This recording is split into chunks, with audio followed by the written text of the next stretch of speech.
Assalamualaikum warahmatullahi wabarakatuh. Nama saya Muhammad Pramudia Vancaniago. Di sini saya akan mempresentasikan materi data mining dalam pengelolaan hubungan pelanggan. Saya merupakan salah satu anggota kelompok dari Eraldo dan Muhammad Fadilah. Di sini saya akan membahas materi teknik data mining, penggunaan data mining untuk area CRM, marketing, sales, dan service, data mining dalam mendukung retensi, akuisisi, dan menambah nilai pelanggan.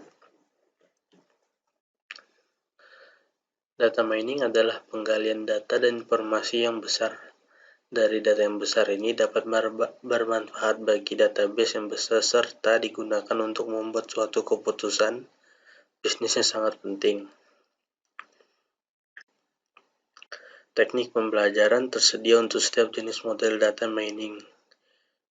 Pilihan teknik data mining harus didasarkan pada data karakteristik dan kebutuhan bisnis. Yaitu ada beberapa metode. Seperti pertama adalah classification. Classification adalah tindakan untuk memberikan kelompok pada setiap keadaan. Setiap keadaan berisi sekelompok atribut. Salah satunya adalah kelas atribut. Metode ini butuh untuk menemukan sebuah model yang dapat menjelaskan kelas atribut itu sebagai fungsi dari input atribut. Pada klasifikasi ini menggunakan algoritma data mining dengan supervised algoritma. Selanjutnya ada clustering. Clustering juga disebut sebagai segmentation.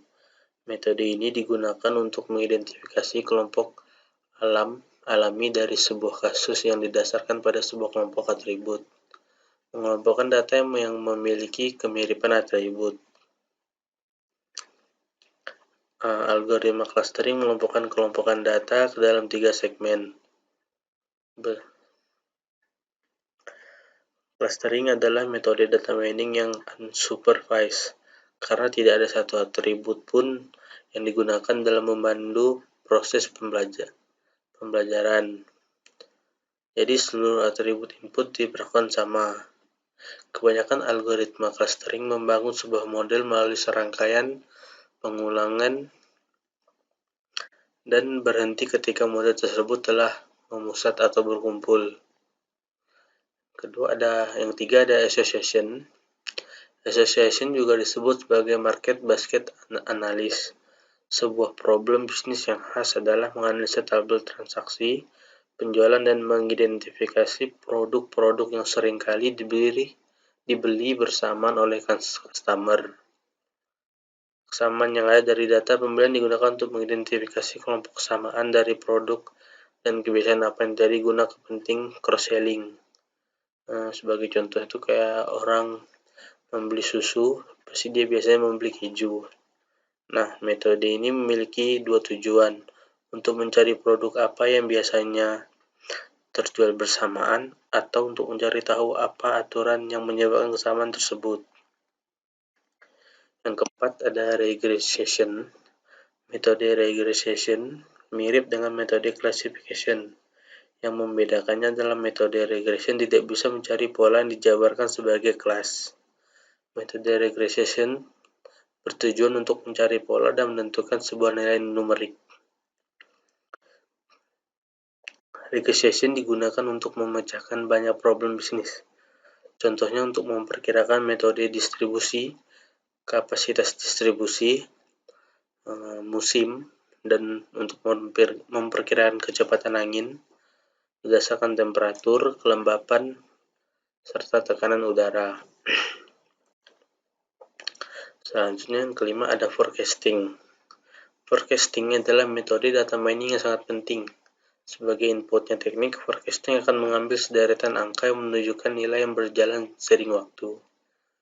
Kemudian, teknik forecasting ini akan menghubungkan nilai masa depan dengan menggunakan bermacam-macam teknik machine learning dan teknik statistik yang berhubungan dengan musim, tren, dan noise pada data. Yang keenam ada sequence discovery. Sequence discovery digunakan untuk mencari pola pada serangkaian kejadian yang disebut dengan sequence. Pada kejadian nyata, Anda mungkin memodelkan pembelian oleh pelanggan sebagai sebuah rangkaian data. Terakhir ada visualization. Visualisasi data pada struktur 2 atau 3 dimensi telah dibuat sebelum komputer digunakan membuat visualisasi. Sejak komputer digunakan untuk membuat visualisasi, banyak teknik visualisasi yang dikembangkan dengan teknik-teknik yang diperas untuk mengolah sekumpulan data dalam jumlah yang besar dan menampilkannya secara interaktif. Selanjutnya adalah materi penggunaan data mining pada CRM. Sebelumnya, untuk berhasil dengan organisasi, perlu mendapat wawasan tentang pelanggan, kebutuhan, dan keinginan mereka melalui analisis data. Disinilah CRM Analytics hadir. Ini untuk menganalisis informasi pelanggan dan mengatasi masalah. Proses ini, data mining bertujuan untuk menganalisa dengan jumlah data yang besar menggunakan teknik pemodelan yang canggih. Proses ini mengubah data menjadi pengetahuan dan informasi yang bisa ditindaklanjuti. Data yang akan dianalisis mungkin berada pada data yang tidak teratur dan data yang terorganisir dengan baik. Biasanya melibatkan data yang ekstensif. Penerapan algoritma membuat pengembangan model yang tepat. Selanjutnya, teknik data mining untuk strategi pemasaran, penjualan, dan pelayanan. Dukungan data mining pada pemasaran adalah pada marketing research dan business intelligence. Dalam mengoptimisasi proses pemasaran, diperlukan suatu strategi sehingga dapat digunakan untuk meningkatkan keunggulan kompetitif. Data mining menggunakan database marketing untuk melakukan proses pengambilan keputusan proses. Data mining pada database dilakukan untuk menganalisa prediksi konsumen, penjualan, produk, serta pelayanan. Pada suatu CRM yang berbasiskan business intelligence harus mempunyai fungsi utama. Pertama, terdiri dari marketing, sales, dan service. Yang kedua, menggunakan data warehouse dan dianalisis untuk penyimpanan data-data historis. CRM menggunakan OLAP, data mining, dan teknik lainnya untuk membantu mengambil keputusan.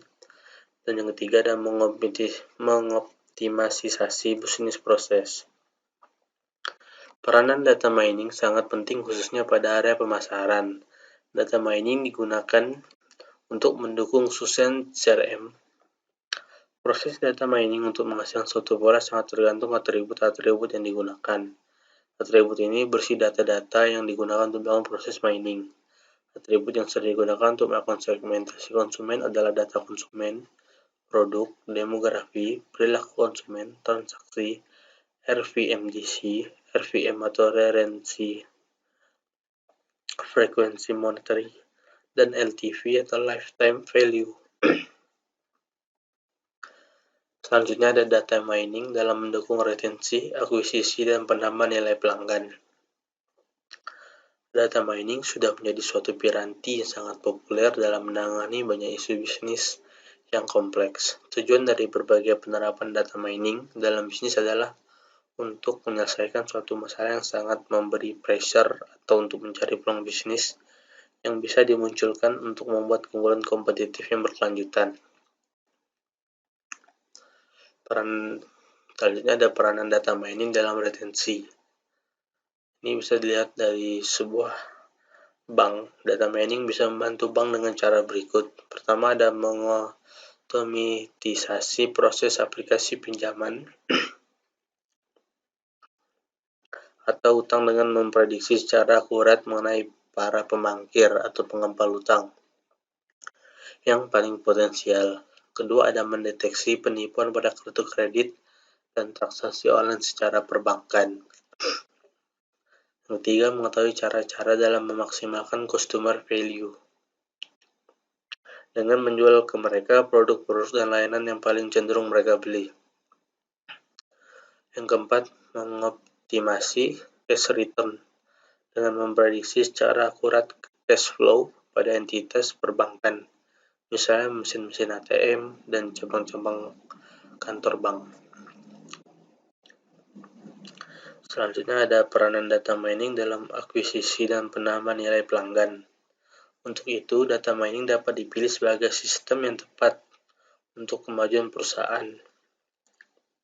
Data mining dapat menemukan informasi yang berada di gudang data perusahaan yang terletak pada penyimpanan data komputer, dan data bisnis tersebut dapat bermanfaat sebagai informasi dalam setiap langkah pembangunan.